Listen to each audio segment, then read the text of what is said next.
დღესთან მოვდიოდი, გამოვედი სახლიდან, სცენა გამოხდა სახლთან, ეს არის ქუჩა, ვერაზე, რომელმაც მომრავი, ასე ვთქვათ, ძველმოსილი უბნელი აღზარდა, რომელიც საკუთარ თავს უწოდებს ნიკოლაძე ვერელს.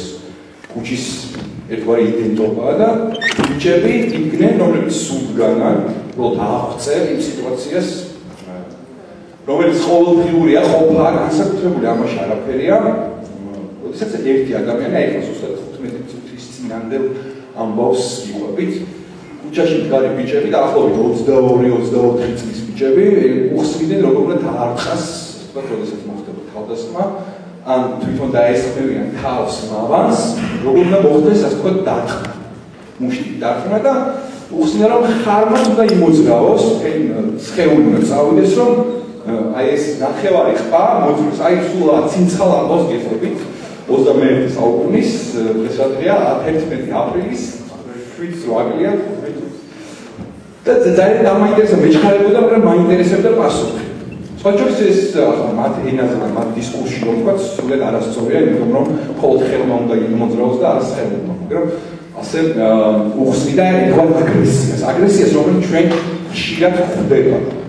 აგრესია, რომელიც თან ახლავს ჩვენს, ვთქვათ, ყოფას და ეს მნიშვნელოვანი თემა, რომელსაც ყოველდღიურად ვეხებით. ქუჩაში, უბანში, ქალაქში, სისტემაში, ინსტიტუციაში, სტრუქტურაში, ოჯახში და აღარ მოგიყვებით იმ ამბებს, რომელსაც თითქმის თითოეული ჩვენი გამოშვება საინფორმაციო გამოშვება იწყება და აი ამ თემებს დასაკვირველი აქვს კავშირი იმასთან, რაც დღეს უნდა ვისაუბროთ ჩვენს კულტურაში სექსუალურ იდენტობაზე. ამაზე საუბარი და ამის ანალიზი, რასაც ვთქვათ, სექსუალური იდენტობა და საერთოდ სექსუალური აღქმები ქვია, ვფიქრობ, რომ დაიწყო სწორედ ლიტერატურიდან. ვერასდროს ასე მგონია. ბერძნული დრამიდან. ბერძნული პრაქტიკოსები ვართ. არა, თქვენ თეორიებში ვართ, როგორც წერილები და ფსიქოლოგია, ესეც მოწოდებით. თქვენი პროფესიის მიხედვით. მოწონი ისე კურსები არის და პრაქტიკა ქნა. დამნიშნულოვანი თემაა ის, რასაც გვთავაზობს სწორედ ლიტერატურა და სწორედ ფსიქოლოგიაც, როდესაც ის ცდილობს აი ამ თემის ანალიზებას, სწორედ ბერძნულ დრამას, ბერძნულ მითოლოგიას, ბერძნულ არქეტიპულ სახელებს, რომელსაც მწერლები, დრამატურგები, პოეტები ქმნიდნენ და მითოგრაფები, სწორედ აი ამ სახელებს, ვთქვათ, იხდიდნენ. რაღა ბერძნულზე ვსაუბრობ და აგერ ქრისტიანული და ებრაული, ასე ვთქვათ, იუდაისტური შესაქმნის ონტოლოგიური, ასე ვთქვათ, ისტორია გავახსენოთ, როდესაც პირველივე ამბავი, პირველივე დრამა, პირველივე თავგადასავალი კაცობრიობისასაც უკავშირდება, ის უკავშირდება იმას, როდესაც ადამიანები იხილავენ, იგებებენ ხესის ნობადისას, მის ნაყოფს მათ ეხსნებათ სწორედ თავარი რამის არის სექსუალური აღქმა.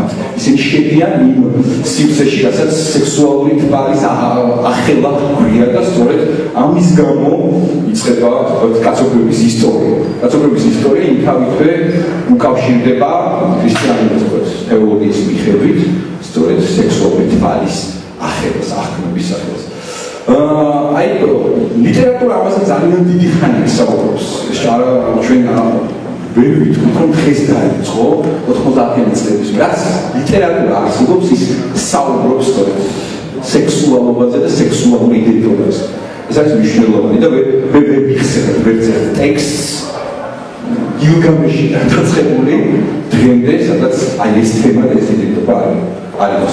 რახან ლაშას, ასე ვთქვათ, აგვიანდება და ვასაძებთ აქტოვოს, სწორედ მას ხოლმე დაიწყოს ჩვენი ის. გამოვლინება სექსუალობისა არის საოცრად მრავალფეროვანი და მრავალფეროვანი, ხო? როგორი კონტრასტულიც არის შეიძლება ითქვას.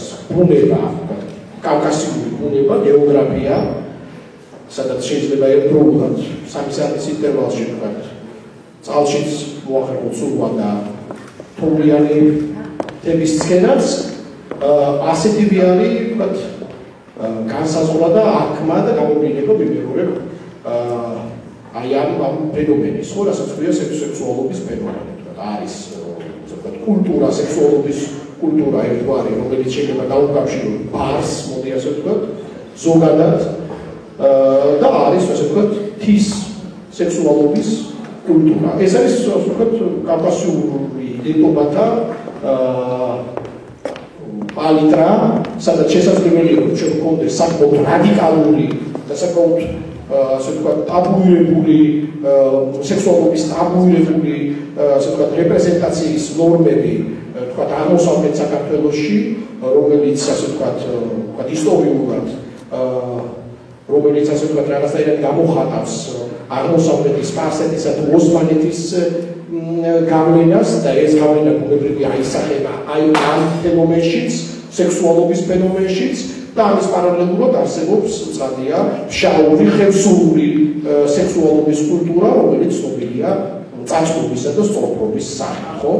თქვენი სიცით, სადაც არის აბსოლუტურად რადიკალურად განსხვავებული გამოვლინება სექსუალობისა იმასთან შედარებით, რაც თქვა ხდება იგივე ბავში მეორე, ხო, სადაც ის რაც სრულიად მიუღებელი, დაუშვებელია და დაჟჯაგი არის, გარკვეული თვალსაზრისით თქვა ქვემოთ, ხო, ეს თავისუფლება, აი ეს პირიქით ნორმად არის ქცეული, ვთქვათ იგივე ფშავ სურეთში, თქვენ იცით რომ ვთქვათ წაწოლვა და სოფრობა რა ტიპის თავისუფლებას გულისხმობს და რა ტიპის ეთიკას გულისხმობს, როდესაც ჩვენ ვლაპარაკობთ სექსუალობის გამოვლიებას, ხო? და ეს არის კავშირში, თან ეს არ არის მხოლოდ წარმართული ან პრე-ქრისტიანული ეპოქის ნაწილი. ეს არის ქრისტიანობასთან შეთვისებული საკმაოდ აქტიური ტრადიცია, რომელიც თითქმის მე-19 საუკუნემდე იყო, ასე ვთქვათ, ქმედითი და მოგესალმებით, რომ წაწოლვა გულისხმობდა, მოდი ასე ვთქვათ, საკმაოდ არამსუბუქ ეროტიზმს და ის ქალი, რომელსაც ჰყავდა მეტი სოფერი, ვთქვათ, ჯვისერის დღეს, როდესაც ეს გამოდიოდა აზრიდან, ჯვისერის შემდეგ, რაც უფრო მეტი სოფერი ებოდა მას გარეთ და ულოცავდა მას, მით უფრო მაღალი იყო ამ ქალის ავტორიტეტი, წარმოიდგინეთ. და სოფრობა ასევე კაცისაც თავისთავად ცხადია. და ეს სოფრობა მიმეორებ, აი ეს ნორმა, ეს ტრადიცია გულისხმობდა საკმაოდ დიდ სიჩქარეებს, რომლის მიაქასეთით დაუშვებელი იყო, თქვათ იგივე აღმოსავლეთ საქართველოში, თქვათ ბარში, ან იგივე დასავლეთ საქართველოში. ეს ძალიან საინტერესოა თავისთავად ცხადია, იმიტომ რომ ნებისმიერი ასეთი გამოვლინება სექსუალებისა არის რაღაცნაირად ასახავს იმას, ეთისმეტავიდან დავიწყე საუბარი ჩვენს სიჩქარეს ამ თემის საქმე დამოკიდებულებაში და საერთოდ ნებისმიერი თემის საქმე დამოკიდებულებაში. დღევანდელ დღეს, როდესაც მიჩნეულია არსებობს ფემინიზმი, არსებობს ქალთა უფლებები, არსებობს რაღაც ემანციპირებული ქალები და ასე შემდეგ, მე მაინც მინდა გითხრათ და არ ჩამომერთმევა ეს, რომ პატრიარქატი მაინც ყველგან ბატონობს და არსებობს. ანუ ძველი ბერძნებიდან მოყოლებული დღემდე, აი ჯერ ფორმული სახით რომ თქვა და ერებულებად გავავრცელოთ. ეს არის ამას უწოდებენ გენდერულ რიცხვს, ანუ ანდროცენტრიზმი. ეს ნიშნავს, რომ მამაკაცის უპირატესობის აღიარება. დაწყებული ძველიდან და დამთავრებული ფროიდით და შემდეგ ანტიფროიდისტებიც დიდად შორს ვერ წავიდნენ, რომ ყველაფერი ცენტრირებულია მამაკაცზე, რომ მამაკაცი ეს არის ბუნების სრულყოფილი ქმნილება და ქალი მასთან შედარებით არის უფრო ნაკლული, უფრო დამახინჯებულად აღქმული მამაკაცი, ეს უკვე ფსიქოანალიზის მეთოდით გამიერთება, ყოველ შემთხვევაში მარტივად მინდა ვთქვა, რომ ეს ანდროცენტრიზმი არის ძალიან მნიშვნელოვანი და ამისგან გამომდინარე არის ეს სექსუალური სქესის იდენტურობა განსაზღვრული როგორც მაშინაგანი კონფლიქტების ფორმით, ასევე სოციალიზაციის პროცესით. და აი მარტივად რომ ვთქვა, რატომ აღნიშნა ადამი და ევა, აი იქაც კი, აი თვითონ ევა არის ქალის იდენტური სახე, ფსიქოლოგიურად რომ აღნიშნოთ, ევა აცუნა ადამი. რატომ აცუნა ევამ ადამი? აქ ძალიან ბევრი ინტერპრეტაციები არსებობს, მაგრამ აი ამ ანდროცენტრიზმის კუთხით თუ შევხედავ, ევა იყო უფრო სუსტი, უფრო ნაკლებად უფრო ნაკლებად სრულყოფილი ქმნილება და ამდენად მაცდომა გვერდმა ეს იწოდა და ამიტომ ელას შემოუარა და თვითონ რასაკვირველია ეს აკრძალული ხე ეს არის ხორცი ეს არის სექსუალური ტოლვა როდესაც მათ გასინჯეს რასაკვირველი დაინახეს რომ ისინი შიშვლები არიან და რატომ არის ევა მაცდური და ისწორედ ევა რომ მაცდურია ქალის იდენტობაც წამოსულია არა მხოლოდ ქრისტიანობა ევა არის მაცდური გარდა ამისა ევა არ ემორჩილება ადამიანს და არც შემოქმნებს არა ესეც ის თვისება რომლითაც ქალის იდენტობა ხდება და გარდა ამისა ის ამბარგავანია გვერდი ჩასჩურჩულებს მას რომ შენახარ ხადად ღვთისა და იგი მას ისიც ესევე მიიჩნევს მაგრამ მიუხედავად ამისა ევა არის სწორედ ეს ნაკლებად სუსტი არსება რომლის გამოც იგი ყველაზე უფრო მეტად დაისახა რატომ ადამიანმა სუნათარი ამაზე არ არის საუბარი და ამის ინტერპრეტაციებიც ესე არ არის გავრცელებული იგი დაისაჯა მან და იმშობია როგორც დაწყალეს ასე ვთქვათ